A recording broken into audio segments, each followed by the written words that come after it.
Here's I think he was about 20-year-old University of Michigan undergraduate student. He had very good dental care through high school. He never had any restorations. He had pit and fissure sealants throughout his mouth. He didn't go to the dentist after going to college.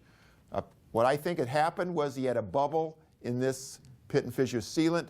That bubble wore open. He got gross caries in the occlusal surface of this tooth.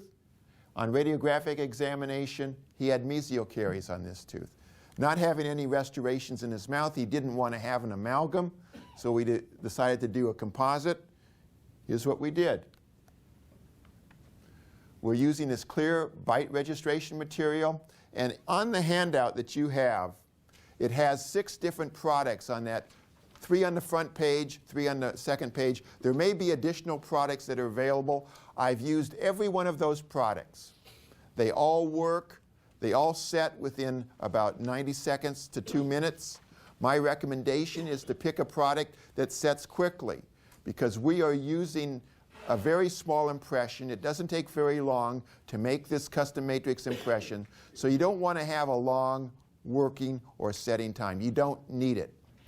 So any of the products that are listed there work. I've used them all, and they all are basically the same. So they all come in cartridges. We inject them through a static mixing tip, through an intraoral syringe tip. Here we are injecting inside the matrix band on that first molar. And remember, there was a carious defect in the occlusal surface. There's 2 ways to handle this, as I mentioned.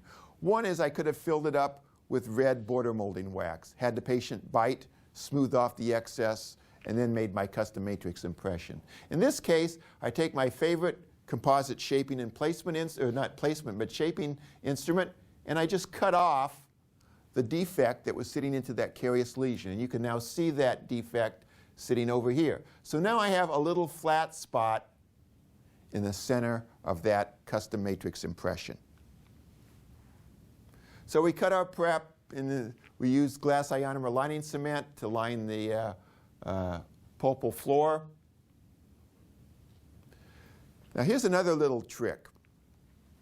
There is more acid etching here than you need, and especially for this technique. I would only recommend acid etching maybe a millimeter beyond your margins, because with this technique, one of the problems you're going to run into is that if you put in more composite than you need, you're going to end up with flash. If you only etch like a millimeter beyond your margins, most of that flash is going to come right off. It's not going to bond to the tooth structure. That makes your life a lot easier. So we go ahead and acid etch the way you normally do. You're going to go ahead and apply bonding agent the way you normally do. You can build this up in increments the way you normally do. When you get to the last layer of composite, in this case we're using heliomolar, it really doesn't matter, let me make a comment about this, what composite you use. I use a small particle hybrid. Most of the cases here were done with Herculite. But I've used condensable composites, I've used flowable composites. I find it seems to work in my hands best with a small particle composite like Herculite. But I've used TPH, I've used all the various different types of composites. They all work, so there's no specific composite you have to use. I find with flowable composites, you end up with more flash, and you end up with flash that's further away from where you were working, so you may not be able to find it as easily. I find with condensable composites, they take a little bit longer to flow, and so the surface may not be as smooth if you don't hold that custom matrix into position for a long period of time to allow the composite to flow into the surface of the custom matrix.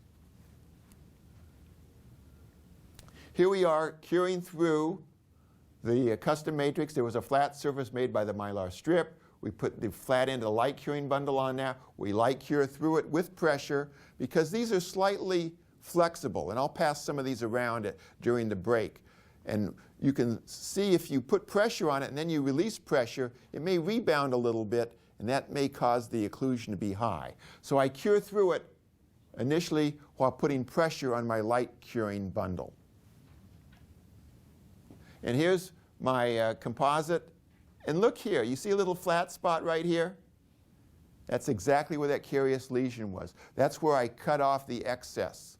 And the rest of this was the surface that the patient had and was comfortable with when they walked into our operatory. So we've been able to restore that tooth with the original anatomy and the occlusion that the patient was comfortable with very little finishing and polishing.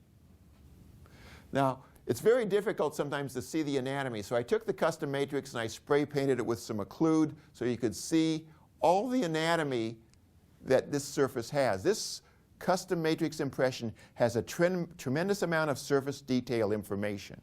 I'm able to transmit this very accurate surface detail information into the composite and save a tremendous amount of time and effort.